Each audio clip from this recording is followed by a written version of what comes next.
I don't know when you found out that you were going to take this fight, but how's the preparation been with a little bit less notice? It was a short notice just on the opponent, but I've been training all year. As soon as my twins were born, it's been 8 months, I got right back in the gym, and I just, slowly got into a new groove with a new schedule. And, I wanted to get acclimated to that right away.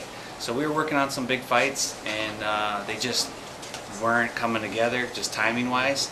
And so I started to put pressure on the UFC, saying, "Hey, man, I've accepted all these fights, and they haven't come through. But I've been training, and I'm just waiting to, turn it up to the next gear." And so they gave me Burgos, and I was like, "Cool, let's do it." And so it was just about, turning up the training a little bit, and here we are. You trained with TJ Dillashaw, and I think you must have known about what the news was before it all came down. Did he pull everybody aside and kind of talk to them about what was going on and what the status was? No, I kind of found out like everybody else.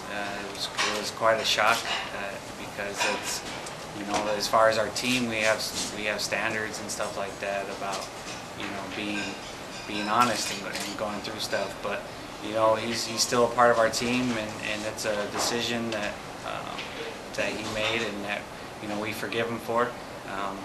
It's unfortunate. I just, obviously myself didn't like being, put in pictures and the whole team being accused of stuff that's not true. Have you spoken to him one-on-one since then and kind of cleared the air?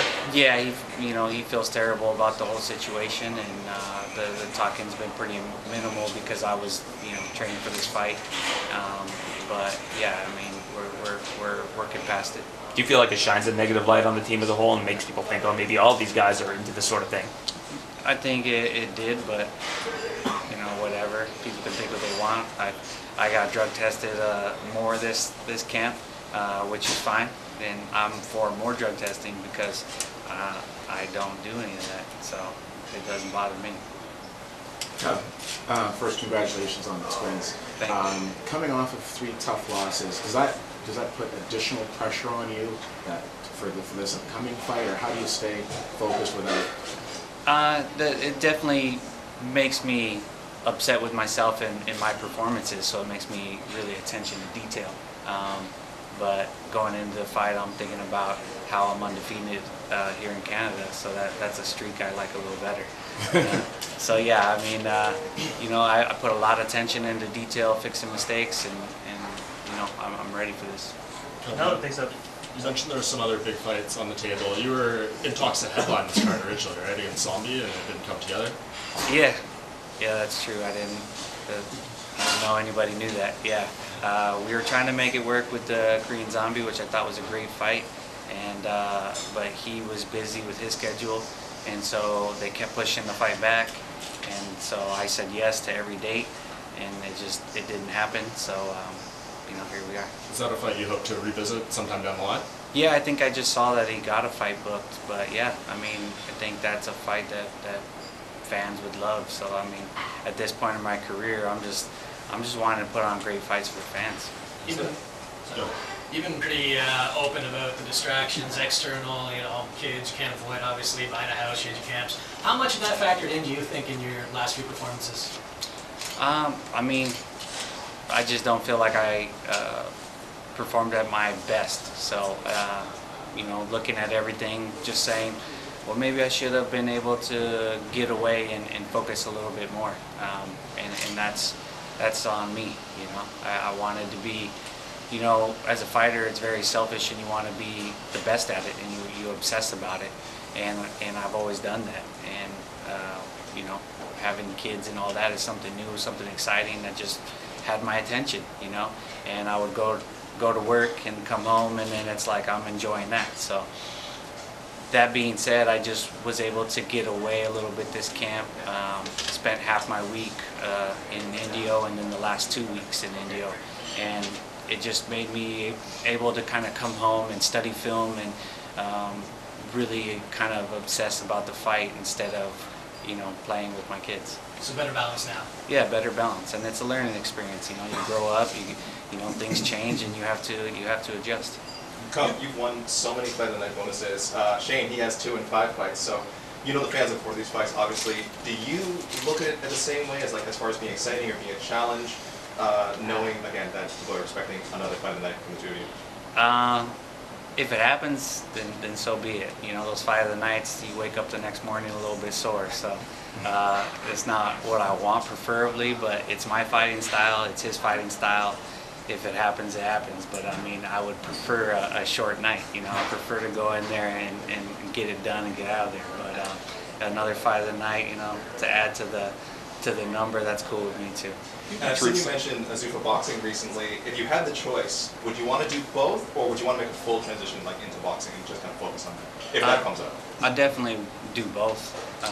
But yeah, doing a boxing match is always something that I wanted to do in my career, something I've asked the UFC since I was fighting in WBC, and they always told me no and shut me down pretty quick on it. So I was a little frustrated when Connor did it, but I understand the magnitude of it, and I was very supportive of that, you know, for our sport, just to see the what ifs. I mean, that's the whole reason this sport came to be, to say, hey, let's take this style versus this style, see what happens. That's what this sport is about. So I wanted to see, you know, MMA fighters crossing over, and you see, you know, in Japan you see some big stars doing kickboxing and stuff like that. I think that's awesome. You've already been through some life-changing events, in trouble as a teenager. Talk about your mindset then, going through that period, and where you're at now as a father, and how you've evolved as a person.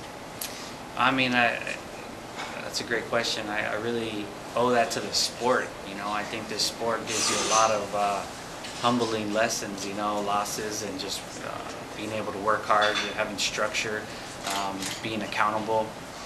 You know, nobody checks up on me for, you know, making weight and doing all these things and doing that extra road work and stuff like that. So you have to be accountable for things, and I think that just, if you allow it to, the sport can make you a great human being. You know, it's like, you know, people tell me all the time, why don't you talk more crap or be like, you know, look at Colby Covington. You know, like, I just think he's kind of a douche.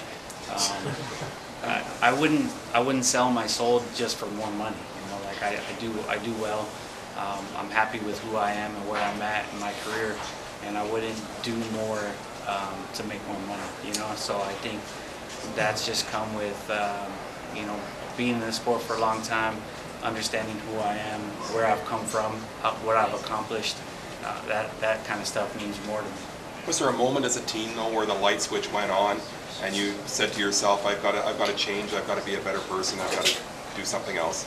Yeah, I remember it, you know, very vividly. I was in juvenile hall, and I was sitting in there, and I was in the first week I was in there, I was in like you know, lockdown for, it was like 22 hours. You only come out for a shower until I got transferred. But I was just sitting in there with nothing to do but think, and I was just like, wow, how did I get here? You know, I didn't grow up getting into trouble. I wasn't like that, but it was just my teen years where I kind of just changed.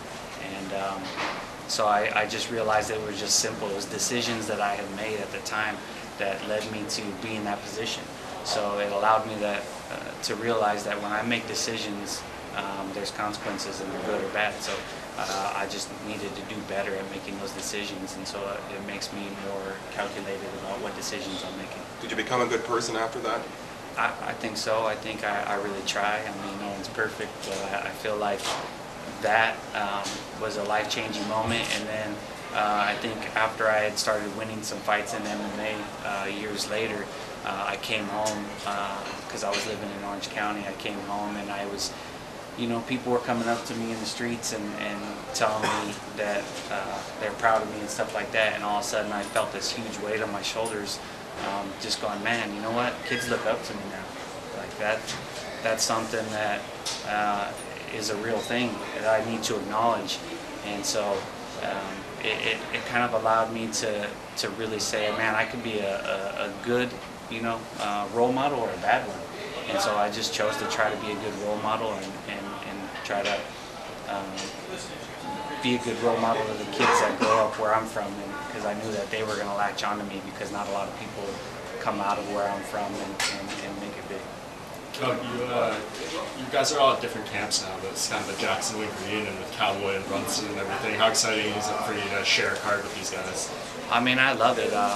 You know, me and Brunson have had some really good talks over the years. You know, just texting each other about, you know, after fights and situations we've been in.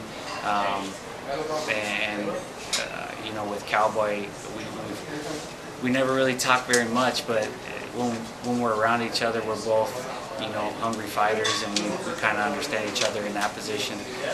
Shared locker rooms and stuff like that. So those are two solid guys that I really appreciate, and it's pretty cool to have them around. Just having kids with both Dustin Poirier and Max Holloway, how do you think Max did going up to 155 in that fight? I mean, I didn't think he had the smartest game plan. Usually, I think at 45, he's able to kind of keep distance and have range control. I felt like in this fight he didn't do that. But you know, I didn't expect Poirier to look so good against him. But I mean, that was an amazing fight. Does having kids change your intensity in there? You see in the movies, they punch a little harder, run a little faster. Has that been the case with you? Something to fight for? It's just made things real, you know. Like before, it was all on me. Now I know I'm building something at home. I've always been trying to build something, build a family, like a foundation at home. You know, make enough money to buy a house and do all these things to have a family down the road, and now it's happening, and I'm seeing it and I'm feeling it. It's an amazing feeling. It gives me that little extra motivation, you know, because I've been doing this 15 years, and you know, I'm still on the treadmill. I'm still putting in all the hours and training harder than ever. So, you know, it's for them at this point. One more question, guys. Hi, Cub. It's over here. One, you know, I think a 3-fight stretch like this would be really debilitating for a lot of fighters, perhaps newer to the game, but you've experienced just about everything the sport has to offer. How has it impacted you mentally? You just try not to let it impact you, you know. I mean, people want to bring it up, but when I work with my sports psychologist, we talk about it's not a losing streak. That's something people try to put on you. It's like I've lost 3 individual fights against 3 different people, and you know, every fight is different. So this fight is completely different than those ones, and I'm just taking it one fight at a time. They're minor adjustments I feel like I need to make, and that's something that I can obsess about in the gym, and I have been. And I've had pretty much 9 months to, you know, get better and figure things out. And, you know, in the past, when I've had that kind of time to come back and rebuild, I've done great. So I'm confident. And on a positive note, real quick, I saw recently, I was watching Punisher, saw Keith Jardine in there. You famously fought Nick Jonas on Kingdom. Would you be interested in exploring more movie and TV roles as your career winds down in the cage? I would love to. It's not something that I want to pursue like passionately. I don't see myself going to. You know, I don't really like rejection. I'm not gonna go to these auditions and I don't think I would do well at that. If someone wants to offer me parts because I have a look or an attitude that they like, then that's easy for me. You know, I could be the tough guy, but I don't see myself going to auditions. So we'll see. Anything that gets offered to me, I try to take, because I like to challenge myself, and I like to put myself into uncomfortable situations. Like public speaking has been a big one for me. I plan on doing a lot of that, even though I dreaded it my whole life. So I'm doing well today. Thank you. All right, thanks, guys. All right, thank you, guys.